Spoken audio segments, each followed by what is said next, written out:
अस्सलामुअलैकुम dear aspirants. तो आज हम करने जा रहे हैं केमिस्ट्री का first short lecture for the competitive exams specially for MDCAT. So basic concepts of chemistry हमारा फर्स्ट चैप्टर है। एमडीकैट के लिहाज से भी, फर्स्ट ईयर के लिहाज से भी, क्लास 11 के लिहाज से। सो सबसे पहले आता है एटम एंड इट्स इंट्रोडक्शन। सबसे पहले आता है इसमें ग्रीक फ़िलासफ़र्स कि एटम के लिए या फिर एटम के लिहाज से ग्रीक फ़िलासफ़र्स ने एटम का क्या आइडिया पेश किया था। नेक्स्ट आ जाता है डेमोक्राइटस का। फिर आता है 17th सेंचुरी में एटम के क्या कंट्रीब्यूशंस थी एटम के लिहाज से। फिर जोहन डाल्टन की हैं, फिर मॉडर्न रिसर्चेस हैं, और फिर है जैकब बर्जेलस। तो सबसे पहले जो ग्रीक फ़िलासफ़र्स ने आइडिया दिया था अबाउट एटम्स, उन्होंने कहा था कि एटम को हम डिवाइड कर सकते हैं, मतलब कि जो एक एटम है हमारे पास उसको हम फर्दर सब डिवाइड कर सकते हैं। ये था ग्रीक फ़िलासफ़र्स का। नेक्स्ट डेमोक्राइटस की अगर हम डेट ऑफ बर्थ देखें तो वो है 462, 370 इसकी डेट ऑफ डेथ है BC। ठीक है, ये भी अगर आप जहन में रख लें तो। नेक्स्ट देखें, अगर डेमोक्रेटिस का हमारे पास फंक्शन क्या था, इसने क्या किया था, इसने drive the world atoms means indivisible. इसने ये प्रूव कर दिया था और इसने एक वर्ल्ड जनरेट किया था। वर्ल्ड क्या था, एटमस। और इसने कहा था कि एटमस जो है, ये जो एटम है, स्मॉलेस्ट पार्टिकल है, ये डिविजिबल है। इसने क्या, वर्ल्ड, हमारे पास जो वर्ल्ड है वो है एटमस। ठीक हो गया। नेक्स्ट आ जाता है हमारे पास 17th सेंचुरी में composition of pure substances, quantitative study of the composition of pure substances, ये स्टडी किया गया था। इसमें क्या, इसमें 3 बातें डिस्कस की गई थी। पहले ये थी कि few elements were the components of many different substances, कि जो चंद एलिमेंट्स हैं वो सब्सटेंसेस का कंपोनेंट हो सकते हैं। फिर दूसरी बात ये डिस्कस की गई कि how the elements combine to form compounds, कि एलिमेंट्स किस तरह कंबाइन होते हैं कंपाउंड्स बनाने के लिए, और कंपाउंड्स किस तरह ब्रोकन डाउन होते हैं एलिमेंट्स बनाने के लिए। ये 3 बातें 17th सेंचुरी में क्लियर हो गई थी। नेक्स्ट आ जाता है जोहन डाल्टन की रिसर्च। जोहन डाल्टन ने अपनी रिसर्च की थी हमारे पास 1808 में। ठीक हो गया। फिर जी इसने रिसर्च क्या की थी, ये इंग्लिश स्कूल टीचर था। इसने कहा था, इसने 2 मेन पोस्टुलेट डिस्क्राइब किए थे। एक इसने ये किया था, the main postulate which is that all the matter is compose of atoms of different elements, कि जितना भी मैटर है वो डिफरेंट एलिमेंट्स पे कंपोज करता है। दूसरे ने कहा था कि विच डिफर इन द प्रॉपर्टीज़, जिनकी प्रॉपर्टीज़ क्या हैं वो डिफरेंट हैं। नेक्स्ट हमारे पास आ जाता है मॉडर्न रिसर्चेस में 2 बातें डिस्कस की गई। एक तो ये कि 100 such particles are thought to exist in an atom, कि ये क्लियर कर दिया गया कि 100 ठीक है, मोर देन 100 करने different particles are formed in an atom. और दूसरी बात ये डिस्कस की कि इलेक्ट्रॉन, प्रोटॉन और न्यूट्रॉन कौन क्या हैं, ये फंडामेंटल पार्टिकल्स हैं। इलेक्ट्रॉन्स, प्रोटॉन्स और neutrons are fundamental particles. Electrons, protons और न्यूट्रॉन्स, ये क्या है, ये हमारे पास फंडामेंटल पार्टिकल्स हैं। फिर लास्ट पे जैकब बर्जेलस ने, जो कि स्वेडिश केमिस्ट था, उसने एक तो एटॉमिक मैसेज फाइंड आउट किए सबके लिए, फिर उसने तमाम एलिमेंट्स के लिए एक सिंबल दिया। ठीक हो क्या। ये सारा था हमारे पास एटम एंड इंट्रोडक्शन में। ग्रीक फिलोसफर ने क्या किया, डेमोक्राइटस ने क्या किया, 17th सेंचुरी वगैरह वगैरह। नेक्स्ट हमारे पास आ जाता है जी डिवीजन। एटम की आगे फर्दर डिवीजन है कि सब एटॉमिक पार्टिकल्स हैं। टोटल हमने पढ़ लिया कि सब एटॉमिक पार्टिकल्स जो हमारे पास हैं वो मोर देन 100 हैं। ठीक है, कितने हैं वो, मोर देन 100 हैं। फिर जी इसमें से फंडामेंटल है और नॉन फंडामेंटल। फंडामेंटल कौन सा, वो है इलेक्ट्रॉन, प्रोटॉन और न्यूट्रॉन। इलेक्ट्रॉन, प्रोटॉन और न्यूट्रॉन में से भी जो प्रोटॉन और न्यूट्रॉन है वो हमारे पास न्यूक्लियर पार्टिकल्स हैं, जबकि जो इलेक्ट्रॉन है वो हमारे पास एक्स्ट्रा न्यूक्लियर पार्टिकल है। और नॉन फंडामेंटल में हाइप्रोन आ जाता है, पॉजिट्रॉन आ जाता है और एंटी न्यूट्रिनो आ जाता है। ठीक हो गया। नेक्स्ट है हमारे पास आयंस एंड इट्स टाइप्स।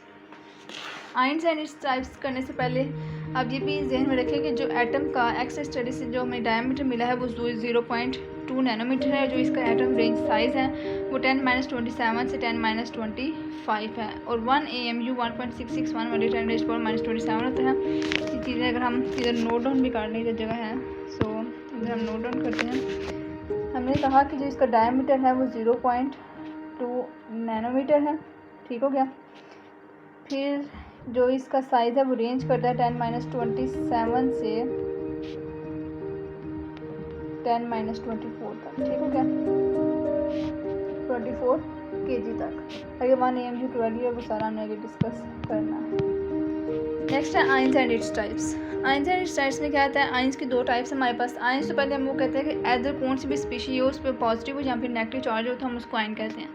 आगे इसके फर्दर 2 टाइप्स हैं, कीटाइंस और एनाइंस। कीटाइंस वो स्पीशीज़ हैं जिनके ऊपर पॉजिटिव चार्ज होता है, पॉजिटिवली चार्ज आइंस। और वो कैसे पॉजिटिव चार्ज होते हैं, वो इलेक्ट्रॉन लॉस करते हैं, इलेक्ट्रॉन लॉस करता है। ठीक है, और एटम कोई भी एलिमेंट और उस लॉस करने के बाद हमारे पास कीटाइन फॉर्म होता है। ये हम रीड कर लेते हैं कि पॉजिटिवली चार्ज आइंस होते हैं। हाउ दे फॉर्म, ये कैसे बनते हैं। When an atom loses the electron, जब भी कोई एटम लूज करेगा तो हमारे पास कीटाइंस बनेंगे। एनाइंस क्या है, ये नेगेटिवली चार्ज होते हैं। नेगेटिव चार्ज कैसे होते हैं, ये इलेक्ट्रॉन गेन करते हैं। एग्जांपल्स दी हुई हैं क्लोराइड आयन, सल्फेट आयन। और कीटाइन की एग्जांपल भी अगर हम देख लें तो कीटाइन की एग्जांपल्स में हमारे पास आ जाते हैं जी, सोडियम प्लस है, मैग्नीशियम प्लस 2 है। ठीक है, इस तरह हमारे पास बेशुमार एग्जांपल्स हैं कीटाइंस की। नेक्स्ट देख लेते हैं जी। नेक्स्ट हमारे पास मोलेकुलर आयन, ये इंपॉर्टेंट है, इसमें से अक्सर MCQ हमारे पास बन भी जाता है। सो देख लेते हैं, व्हेन एन एटम लूज और गेन्स इलेक्ट्रॉन्स, हम उससे कहते हैं कि वो आयन है। लेकिन जब पूरा मॉलिक्यूल कोई भी एटम लूज़ करेगा या फिर कोई भी मॉलिक्यूल गेन करेगा इलेक्ट्रॉन तो उसको हम मोलेकुलर आयन कहेंगे। An ion formed when a molecule gains और lose electrons without breaking into the smaller fragments, तो उसको हम क्या कहेंगे, मोलेकुलर आयन कहेंगे। मोलेकुलर आयन की एग्जांपल्स देख लें। मोलेकुलर आयन की एग्जांपल्स में हमारे पास आ जाता है जी, CH4 पॉजिटिव, CO पॉजिटिव और N2 पॉजिटिव। ये तमाम क्या है, मॉलिकुलर आयन है। और ये भी इसमें आपने बात याद रखनी है कि मॉलिकुलर आयन की जो स्टडीज़ है can be generated by these ions को हम एक्सरेज अल्फ़ा पार्टिकल्स के ज़रिए जनरेट कर सकते हैं। एक्सरेज और अल्फ़ा पार्टिकल्स और एक्सरेज के ज़रिए हम इनको जनरेट कर सकते हैं। ओके। नेक्स्ट हमारे पास isotopes and its classification. Isotopes हमारे पास होते क्या हैं, atoms of same element that have same number of protons but different numbers of neutrons. मतलब उनका एटॉमिक नंबर सेम होता है लेकिन उनका मास नंबर क्या होता है, वो डिफरेंट होते हैं, हम उनको आइसोटोप्स कहते हैं।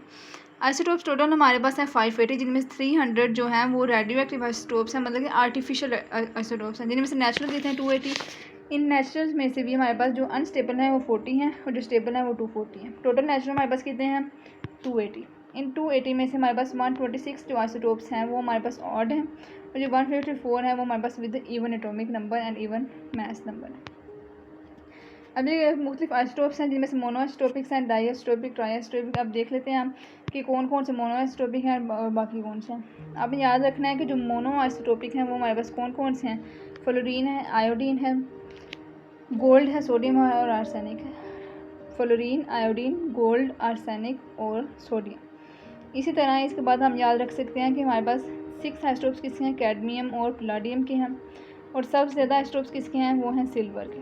ठीक हो गया जी, सिल्वर AG साइन होता है सिल्वर का, SN होता है टिन का। टिन के आइसोटोप्स पूछ सकते हैं तो वो है हमारे पास 11 है। कैडमियम के हमारे पास कितने हैं, 9 आइसोटोप्स हैं। नेक्स्ट चलते हैं जी। नेक्स्ट है रिलेटिव एटॉमिक मास। अब रिलेटिव एटॉमिक मास क्या होता है, mass compared with the carbon 12। Unit होता है इसका AMU, जो कि कहलाता है atomic mass unit. Atomic mass unit से कैसे है देख लेते हैं ज़रा।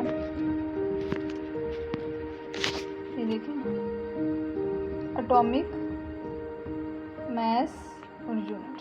एटॉमिक मास यूनिट की वैल्यू क्या है, 1.667 भी होता है, 1.661 × 10⁻⁻27 kg। ये जो 10⁻⁻27 है ये इस तरह। ठीक हो क्या kg।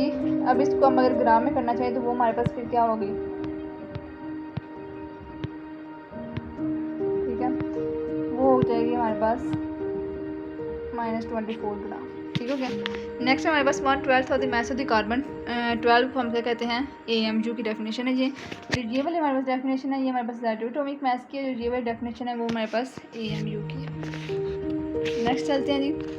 नेक्स्ट हमारे पास मोल एंड एवोगाड्रोस नंबर। इसके मतलब बहुत से MCQs आते हैं, ये MCQs डिस्कस करूँगी मैं अलग से एक डिस्कशन वीडियो बना के, जिसमें हम तकरीबन कम से कम भी करेंगे 30 to 40 MCQs डिस्कस करेंगे। कोशिश 60 MCQs की होती है लेकिन लॉन्ग वीडियोस की वजह से हम तकरीबन 30 to 40 MCQs में आपको इसके डिस्कस करवाऊंगे, जो MD कैट के लिहाज से बहुत इंपॉर्टेंट होंगे, जो AFNS के लिहाज से इंपॉर्टेंट होंगे। कोई भी कम्पिटेटिव एग्जाम्स देते हैं आप मेडिकल के किसी भी फील्ड में जाने के लिए, जैसे कि आप कह रहे हैं कि NCAT भी होने जा रहा है, नम्स भी, तो उन सब के लिए वो MCQs इंपॉर्टेंट होंगे चैप्टर नंबर 1 के लिहाज से। जो हमारे पास है ना, determination of the radio atomic mass by the mass spectrometer, ये टॉपिक इंपॉर्टेंट नहीं है, लेकिन आपने एक दफ़ा रीड कर लेना है। बाकी एवरेज एटॉमिक मास आता है न्यून का, तो वो 20.18 है, जो कि इसका रेडियो एटॉमिक मास भी है, परसेंटेज एटॉमिक मास भी है। फिर हमारे पास आ जाता है जी मोल और Avogadro's number. 1 mole is the mole of substance that contains exactly Avogadro's particle. Avogadro's particle की वैल्यू क्या है, 6.02 मिली/10⁻23, और हम इसको रिप्रेजेंट करते हैं Na से। ठीक हो गया। नेक्स्ट हमारे पास कुछ टॉपिक्स रह गए हमारे, ठीक है, वो भी डिस्कस करेंगे, लेकिन जो इंपॉर्टेंट टॉपिक्स हैं MD के लिहाज से वो डिस्कस हो चुके हैं, बाकी हम डिस्कशन वीडियो में डिस्कस करेंगे।